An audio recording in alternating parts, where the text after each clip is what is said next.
type of young man that Charlie was trying to reach, and that, she mentioned, Jesus on the cross and forgive them, Father, for they know not what they do.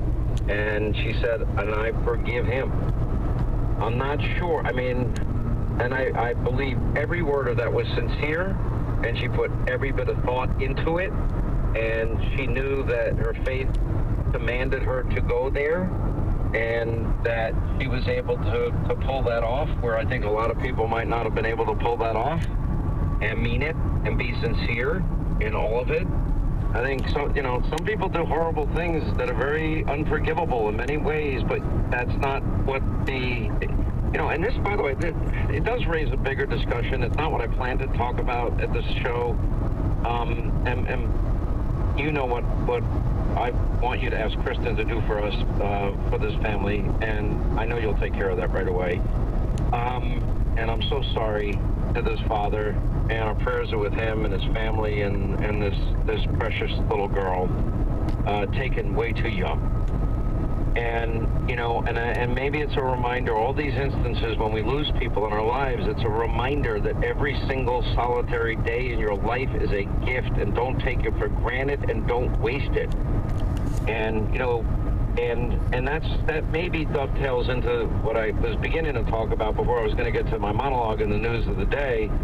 And it's really this simple, is that a lot of people have been calling and they don't know how to deal with relatives that their sole mission in life is hating them just because of political disagreement that they may have in their family. And we've done this in past years. How do you deal with your crazy relatives around the Thanksgiving Day table? And my advice, although it's fun to talk about, is not to cut off the turkey leg and throw it in their face or throw the mashed potatoes in their face. Although I suspect Linda had those liberal relatives at her table, if they even made it to the table, that's exactly what you're capable of doing. I don't even do that. I just leave them doggy bags on the steps. There you go. Have a nice day. Oh, you do not leave them doggy bags. Doggy. What is doggy?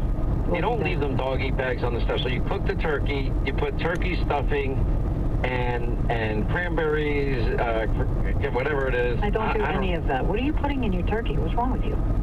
No, the best turkey to make is to fry a turkey. You can get a master-built Butterball turkey fryer, and you can fry it right inside your home. I've done it and put it. If you can find it on my X account, just repost. Oh, I'll find it. Hang on. Okay, and then this way people will know. Now, I honestly, as much as I like the master-built Butterball turkey fryer, and I'm great at making turkey, and you injected this with this incredible garlicky, creamy sauce. The idea, I've never understood people, put in their oven the turkey, and they cook the turkey in the oven, and then they baste the turkey. And, if you watch the juices that you're putting on the turkey, it just, rolls off the turkey skin, and it doesn't penetrate into the turkey, so it's not juicy, which is why you need boatloads of gravy, because it doesn't taste good.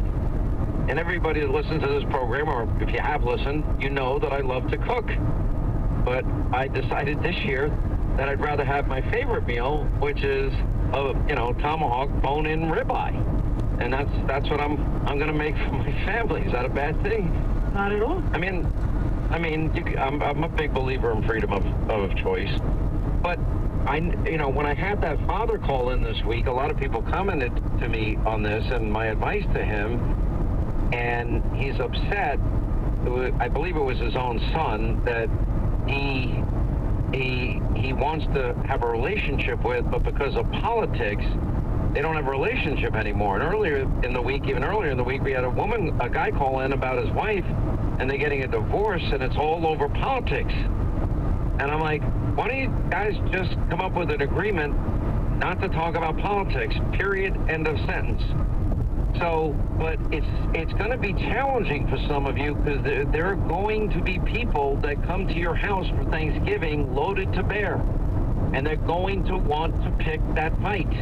And the question is, how do you deal with these relatives? Now, what I said to the father who wants to reestablish the relationship with the son is, I said, I think I gave the right advice. You're going to disagree with it, and I want you to speak up if you do, is that you never give up on your children. And I have friends of mine whose children have been addicted to the hardest drugs and alcohol, and gambling now is off the charts. I mean, it's going to be an epidemic. You can barely watch a sporting event without 4,000 chances to bet on the event, and some people get the dopamine hit from betting. You know, as Steve Wynn famously said, the only one that makes money in a casino is the owner. And I like Steve Wynn. He's a friend of mine. There's this great, huge picture book. It's $500. He gave me a free copy of it once. And I read it. And in the beginning of the book, it says the only one that makes money in a casino ultimately is the owner. And he was in the casino business for all those years. So, but, you know, I don't think you ever give up on your children. In the case of this guy that was married, I tried to say, is there any way you can just come to an understanding and a agreement that you just don't talk about politics and maybe save your marriage? And he told me there was no hope for that. I mean, that to me is kind of sad. Do you have any liberal relatives, Linda? Any? I have a lot. Most of them don't talk to me. I work for you, so it's not really a secret what I think.